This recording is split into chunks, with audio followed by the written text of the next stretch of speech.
así se percibía, así los percibían. O sea, no veían que ahora estos cristianos eran, qué sé yo, eran los high class, era algo muy especial. No, eran un grupo de judíos que tenían algunas particularidades. Como particularidades tenían los fariseos, los esenios, todos tenían particularidades. Así que el cristianismo inicialmente es una secta judía. La pregunta es, ¿qué es lo que hizo que el cristianismo pudiera romper su esquema de secta y pudiera proyectarse y realmente transformarse en un movimiento religioso de características universales? ¿Qué es lo que cambió? La respuesta la encontramos en 2 capítulos del libro de Hechos, en el capítulo 10 y en el capítulo 11 del libro de Hechos. En el capítulo 10, no lo vamos a leer entero, lo podéis leer luego tranquilamente en vuestras casas, aparece un llamado que Dios le hace a Pedro. Y en ese llamado, Dios le hace la invitación a Pedro a través de una visión. En esa visión, que la podéis ver relatada desde el versículo 11 hasta el versículo 16, a Pedro se le muestra por 3 veces un lienzo lleno de animales impuros y se le da una orden: mata y come, mata y come, mata y come. La respuesta de Pedro es no, porque ninguna cosa común o inmunda he comido jamás. Pedro, como judío que conocía las leyes del Antiguo Testamento, las leyes sanitarias del Antiguo Testamento, nunca había comido alimentos impuros, ¿vale? Pero escucha que Dios le dice durante 3 veces mata y come. En ese contexto llegan unos enviados a donde él estaba, enviados, versículo 1, capítulo 10, versículo 1, por un Cornelio que era centurión de una compañía llamada La Italiana. Interesante. Era evidentemente romano, era centurión, dirigía una compañía de soldados romanos que estaban acantonados en esa zona. La Biblia dice en el versículo 2 que era piadoso y temeroso de Dios, que daba limosnas y que oraba a Dios siempre, ¿sí? Y él envía a llamar a Pedro. Pedro finalmente va hasta la casa de Cornelio. Y fijaros lo que dice el versículo 28. Cuando Pedro llega a la casa de Cornelio y les dijo: vosotros sabéis cuán abominable es para un varón judío juntarse o acercarse a un extranjero, pero a mí me ha mostrado Dios que a ningún hombre llame común o inmundo. La pregunta es, ¿dónde Dios le dice que no llame común o inmundo algo? En la visión de los alimentos impuros. Porque cada vez que Dios le dice mata y come, y Pedro dice no, porque nunca he comido nada común o inmundo, Dios le dice: lo que yo limpié, no lo llames tú común o inmundo. Entonces finalmente Pedro entiende que Dios no le estaba hablando de comida, le estaba hablando de personas, le estaba hablando de seres humanos. Y aquí hay que entender otro dilema que tenía el judaísmo. Mirad, yo recién estaba dando un estudio bíblico, estoy dando estudio bíblico con un ateo. Es fantástico estudiar la Biblia con un ateo, porque yo digo A y él va hasta la Z, ¿no? Cuando hablamos, ¿no? Él es santísimo. Pero una de las cosas que yo le mostraba, porque él me decía, esto de seguir a Jesús, ¿en qué cambió el mundo por seguir a Jesús? O sea, si el mundo sigue igual, hay gente mala, hay crímenes, hay esto. Le digo, mira, si Jesús no hubiera vivido, este mundo no sería lo que es. Porque gracias a Jesús, ya nos olvidemos de la vida eterna, del perdón, del cielo y de todo eso. Gracias a Jesús hemos abolido la esclavitud. El cristianismo llevó a la abolición de la esclavitud. Nos costó, ¿eh? Bueno, sí que nos costó. Pero el mensaje de Jesús es un mensaje abolicionista. El mensaje de Jesús abolió el racismo.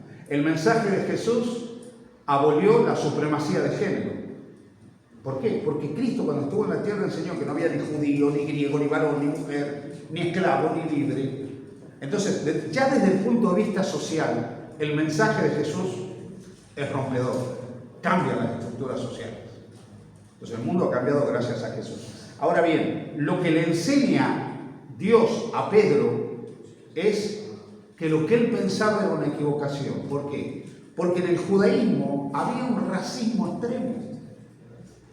Los judíos no se mezclaban absolutamente con nadie. No no se relacionaban con nadie, vivían segregados, practicaban un apartheid del resto de las personas.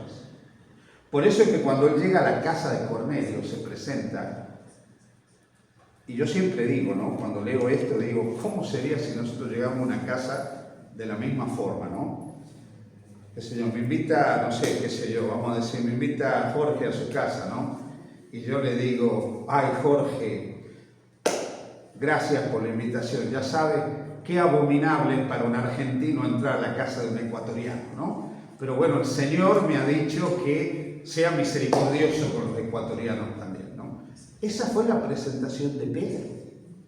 Pedro le dijo, ya saben qué abominable, qué asqueroso, qué vomitivo, qué repulsivo es para un judío entrar a la casa de un no judío.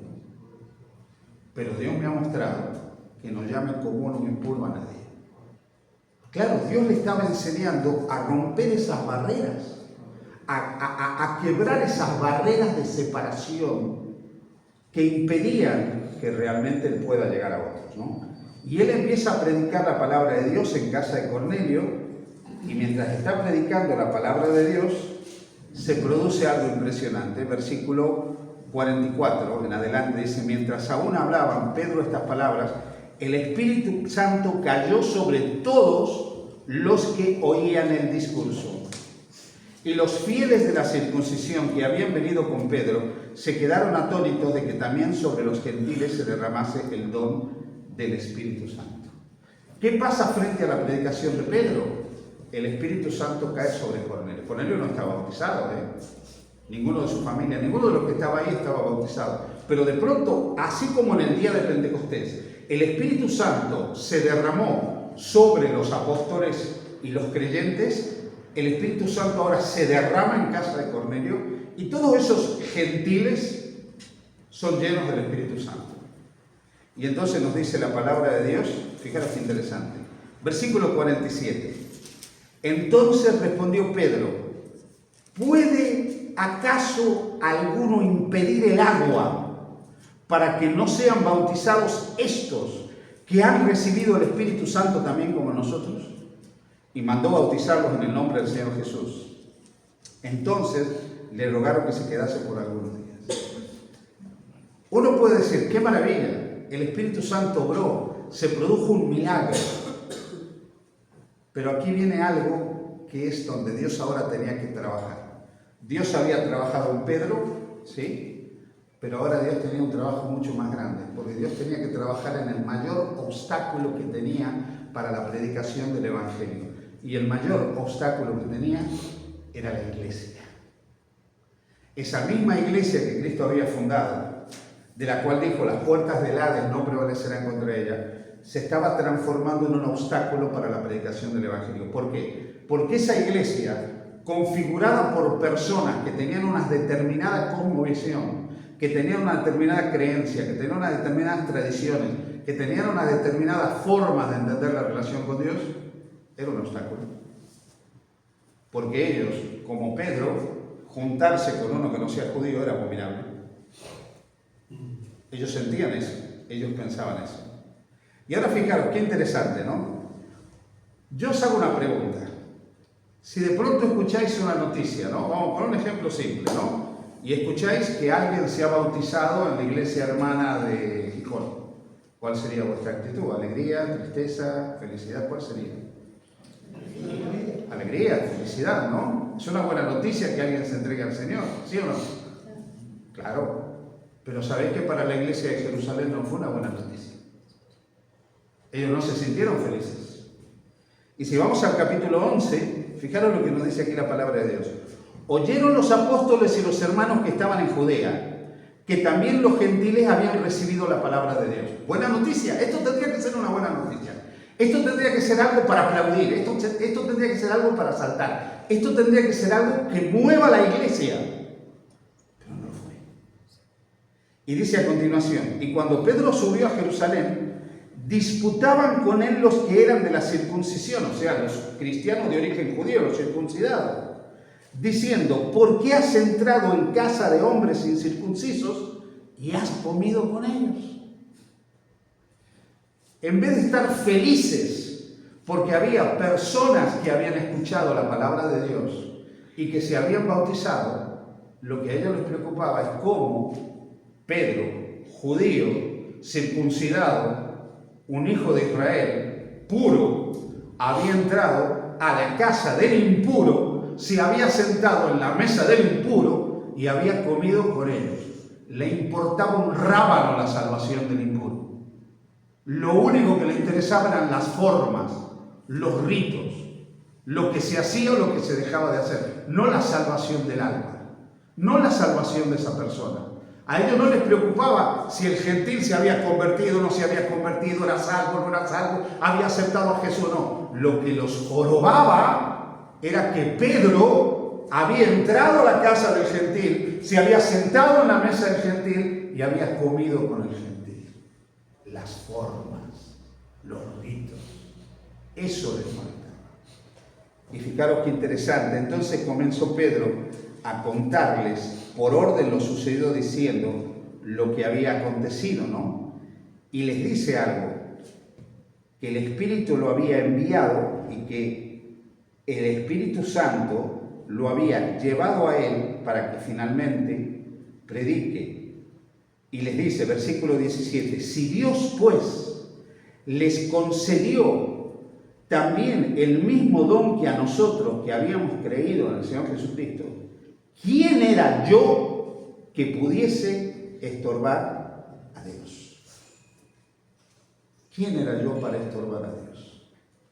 ¿Qué estaba haciendo la iglesia? Un estorbo para la predicación del Evangelio. La iglesia en aquel momento estaba más preocupado por los valores que los separaban de los demás. No estaban felices por la conversión de Cornelio y de su familia. Estaban molestos porque Pedro violó las normas. Veían más importante las cosas que a las personas. Cuando la iglesia asume esta actitud, la iglesia se transforma en un impedimento para la predicación del Evangelio. La pregunta que nosotros nos podríamos hacer es, ¿qué hizo que la iglesia pudiera avanzar? Que la iglesia cambió. La iglesia cambió esta visión, porque Dios le hizo cambiar la visión a la iglesia. Dios le hizo cambiar a la iglesia la visión de que la iglesia es un club de santos, un club exclusivo solamente para algunos que se comportan de determinada manera. Y eso hizo que la iglesia dejara de ser solamente una secta judía para convertirse en un movimiento mundial que superó las fronteras de Palestina y superó étnicamente a los primeros cristianos que eran todos de origen judío.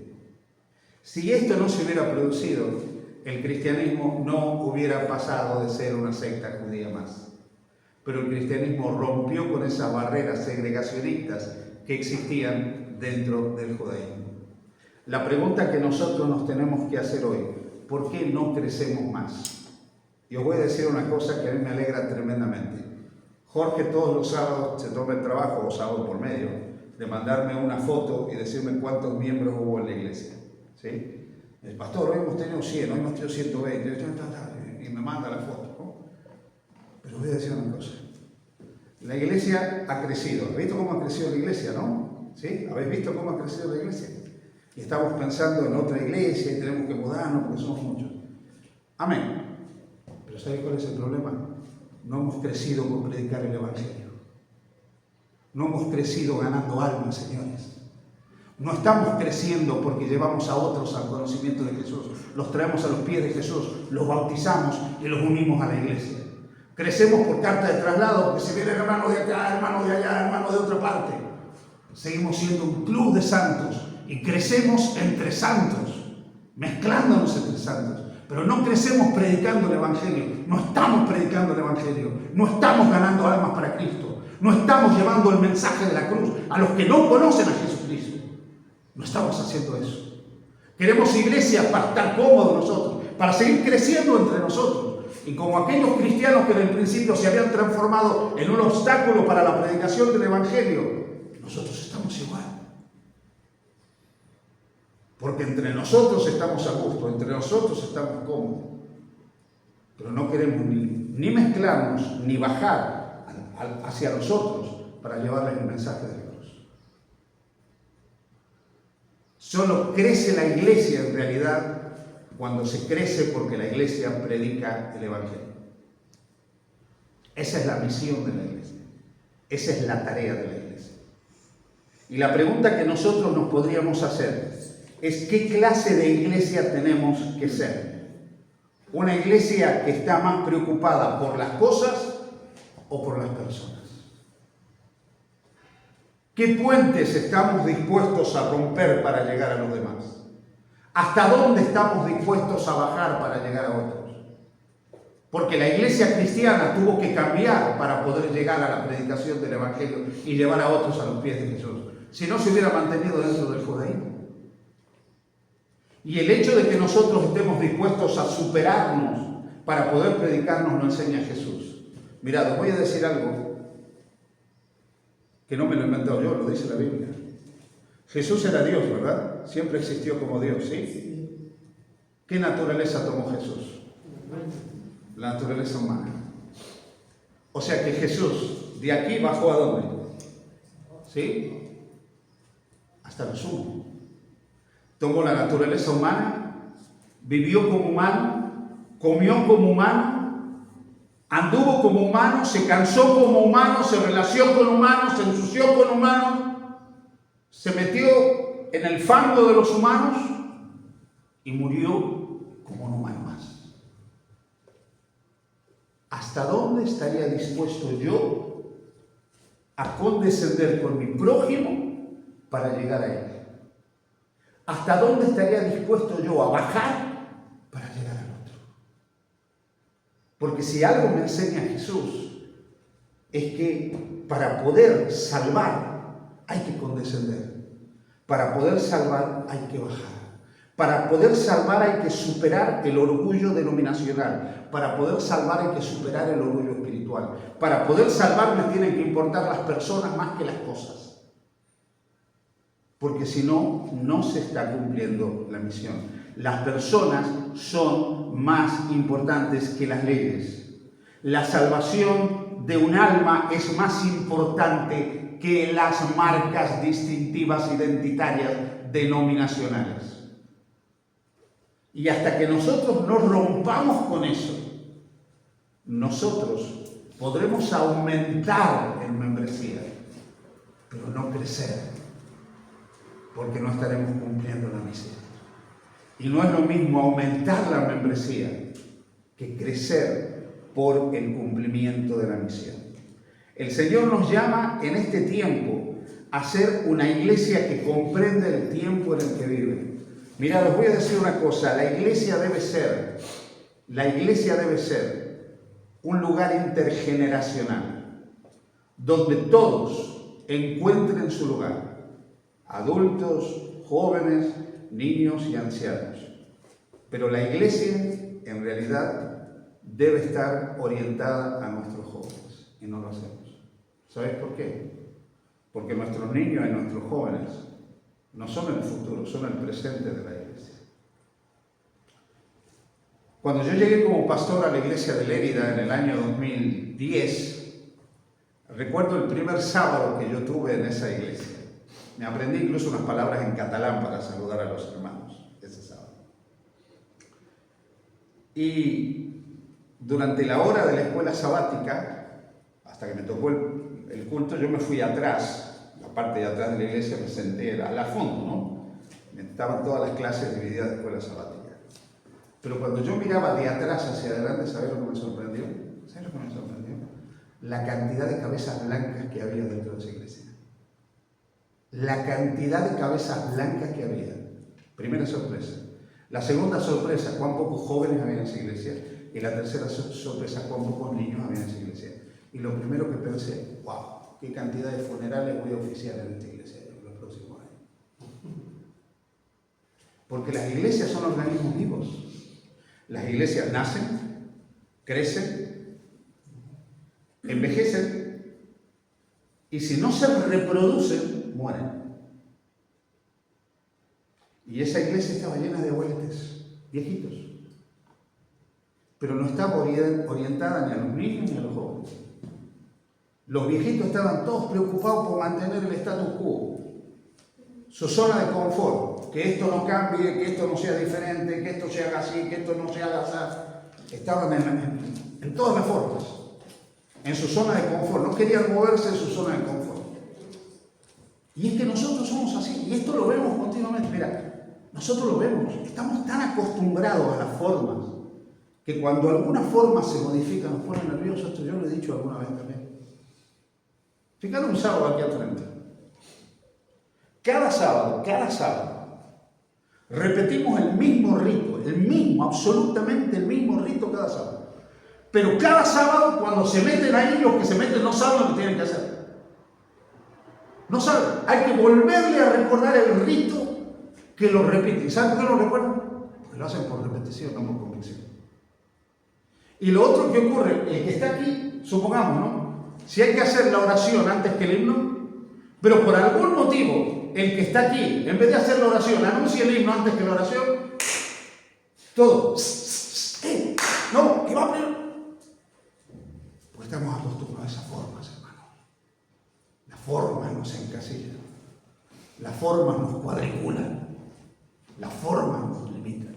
No es que las formas sean malas, las formas son necesarias. Pero ese es el problema que nosotros tenemos. Estamos más preocupados en la forma que en la adoración. Y eso nos pasa en la relación con las personas también.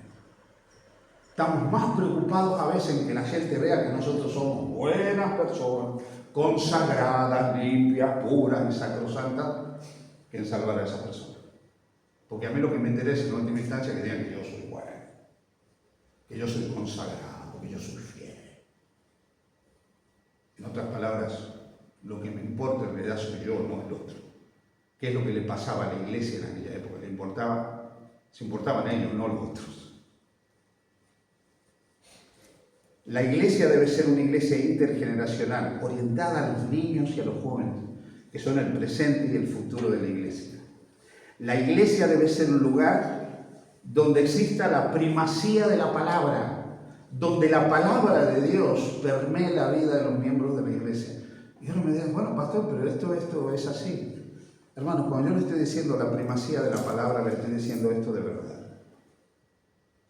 Yo no puedo cantar que Jesús es mi ejemplo, que Jesús es mi modelo, y a la hora de la verdad no seguir a Jesús. No hacer de Jesús mi ejemplo, no hacer de Jesús mi modelo.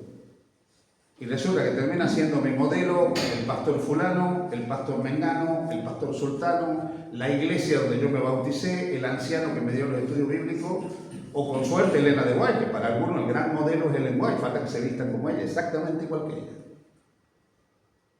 Cuando lo que tiene que haber en la Biblia es la primacía de la palabra, nosotros estar sujetos a la autoridad de la palabra, no a tradiciones de la iglesia, no a convenciones de la iglesia, no a aspectos particulares de la interpretación que puede tener la iglesia de las cosas, sino lo que dice la palabra de Dios. Y a veces nosotros, por nuestra tradición eclesiástica, estamos acostumbrados a determinadas cosas. Mira, voy a poner un ejemplo para que veáis esto, ¿no? Hace, no sé si 1 año o 2 años, organizamos una Santa Cena diferente aquí. Una Santa Cena siguiendo el rito de la Pascua, que es la que hizo Jesús. ¿Sí? Se armó una que me quitaron todas las ganas de volver a organizar algo diferente. No sabéis mi móvil cómo estaba.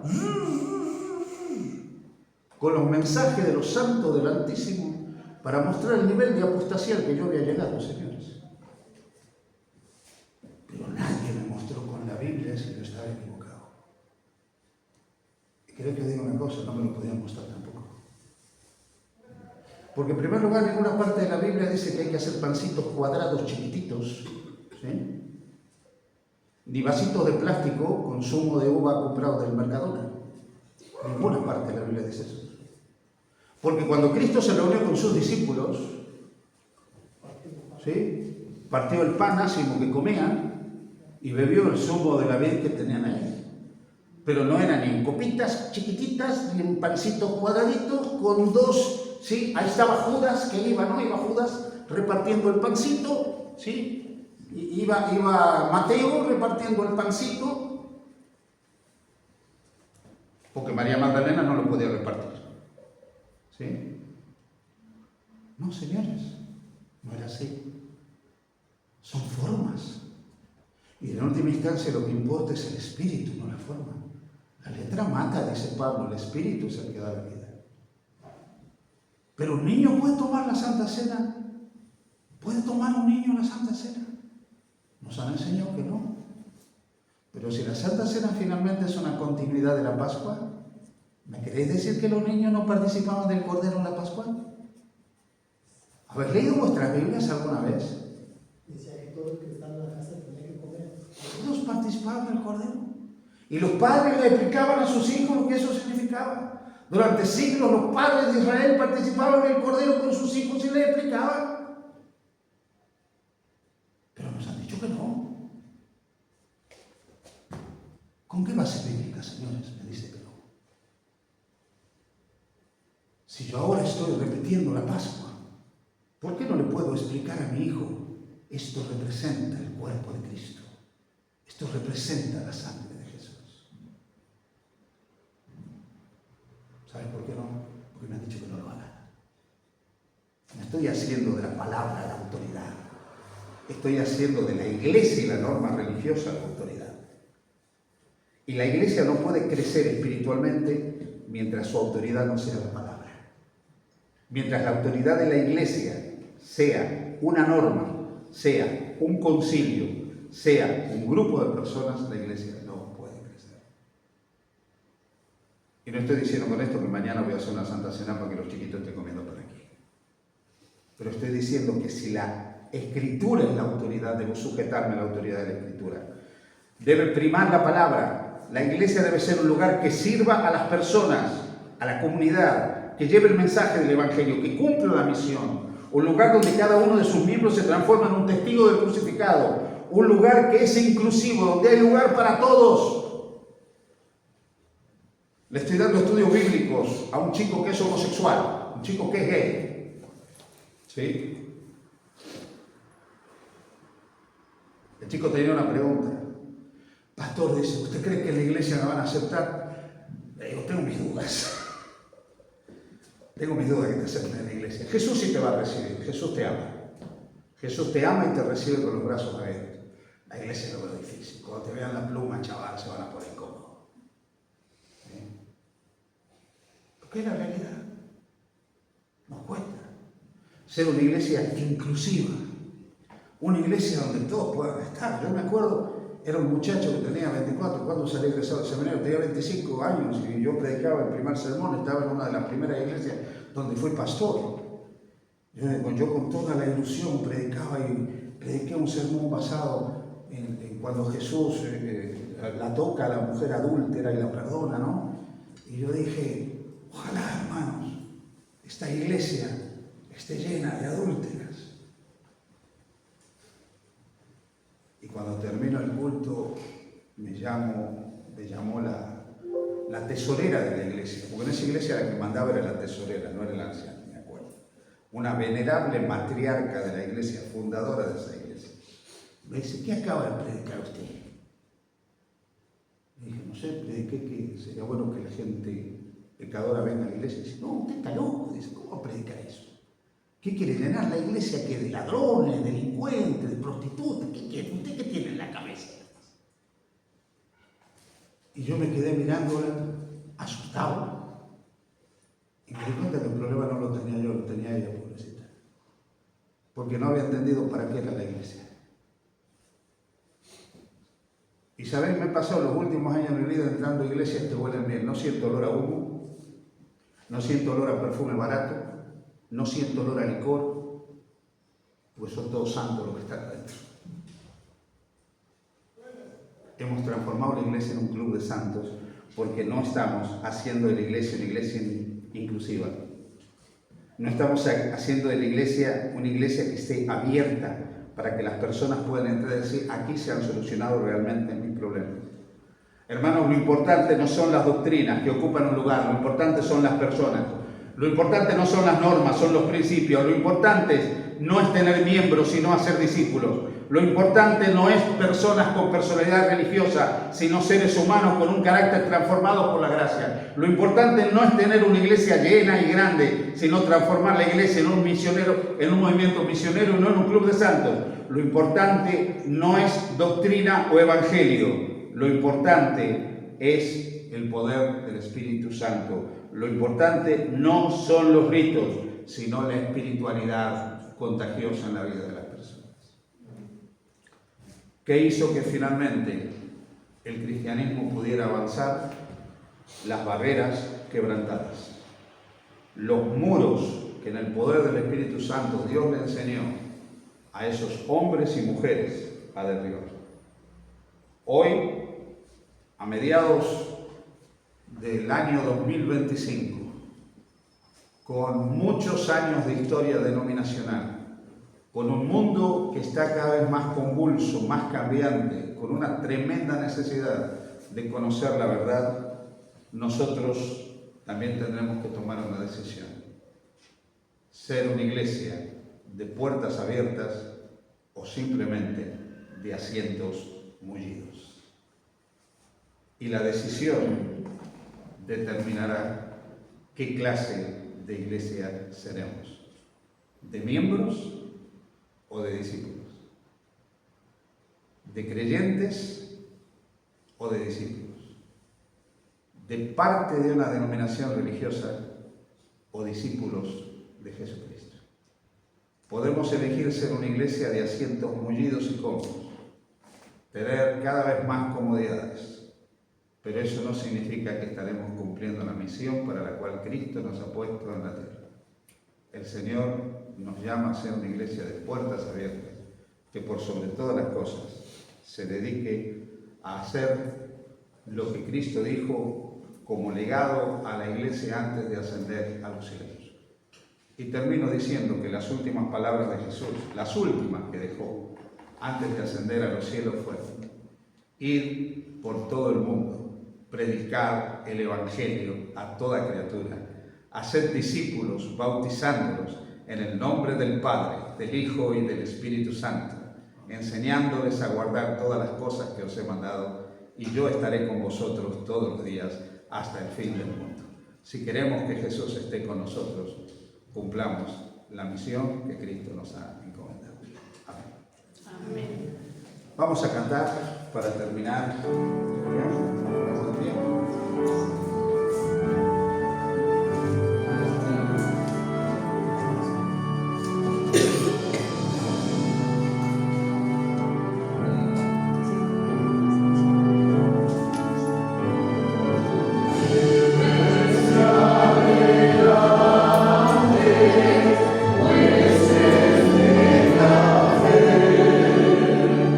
Sin temor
que nos has permitido estar en tu casa de oración.